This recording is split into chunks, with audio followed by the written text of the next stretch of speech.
Pag-usapan pa natin ang wheelchair basketball kasama si Mobile Journal Ivan Tarinque. Ivan, paano ba nakukuha yung mga players para dito sa ating national team? Pops J, merong scouting process na ginagawa itong sila Coach Vernon, no?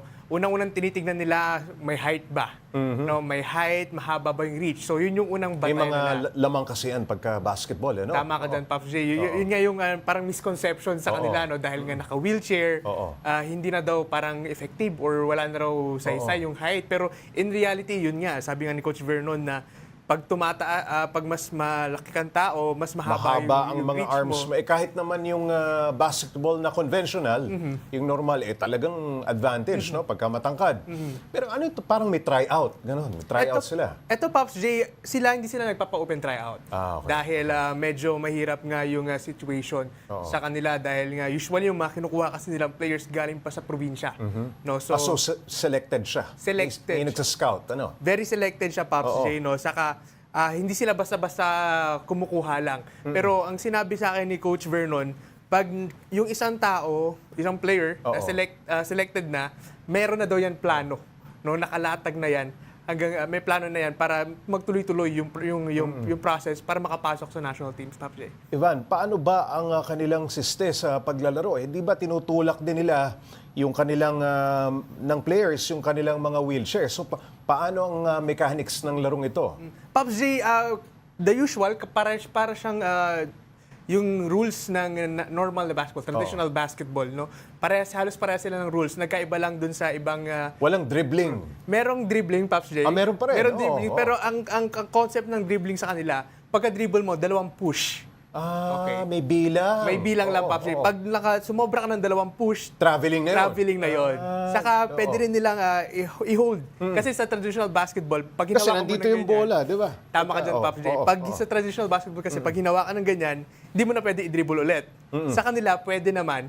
Pero pag dribble nila, 2 push lang ulit. So, ganun yung nag-iba sa kanila, Pops J. Medyo tricky pala ito, medyo challenging. Pero Ivan, ano yung itinuturing nila na talagang malaking hadlang sa kanilang paglalaro ng basketball habang ino-operate yung kanilang wheelchair?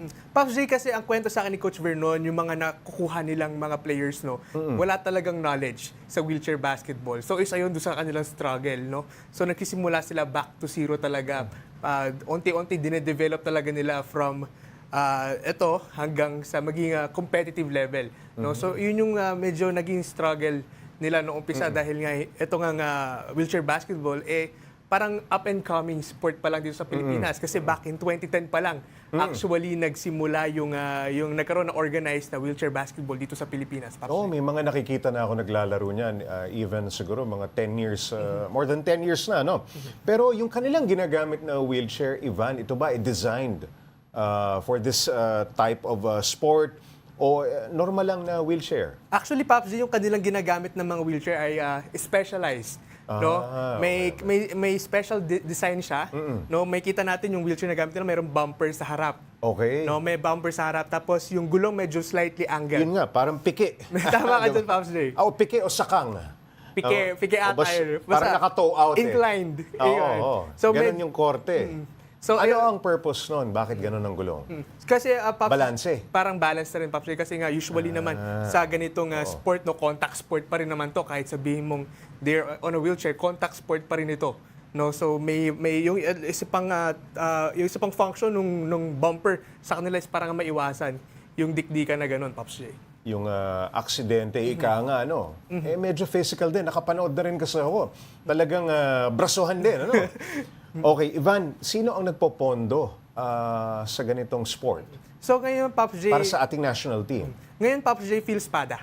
No, sila yung nag-sponsor. Ano yung PhilSpad? Philippine, i-check lang natin Kasi baka magkamali tayo. Philippine Sports Association for Different Abled National Paralympic Committee. Ayun, so PhilSpada. PhilSpada and Oo. PhilSpada MPC. So sila ang nagbubuo ng national team at sila rin ang nagtitrain. Actually, Pops J, si Coach Vernon, siya yung sporting director. Siya yung sporting director, siya din yung coach nung national team. So ngayon, Pops J, meron tayong tatlong national team na meron tayo sa men's, sa women's, at sa U23.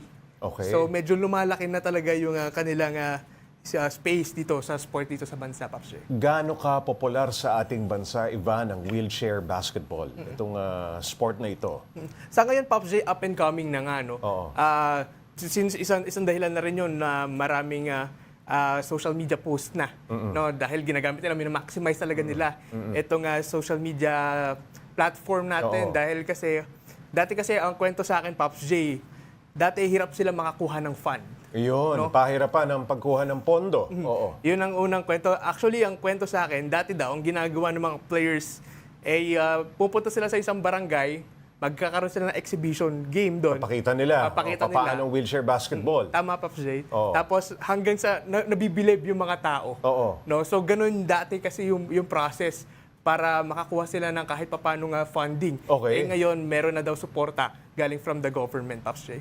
Anong next goal ng ating basketball team, no? Itong ating national team ng wheelchair basketball. So Pops J, sa ngayon kasi they're capitalizing nun sa pagsikat, no, sa pag-angat ng sport na to dito sa Pilipinas.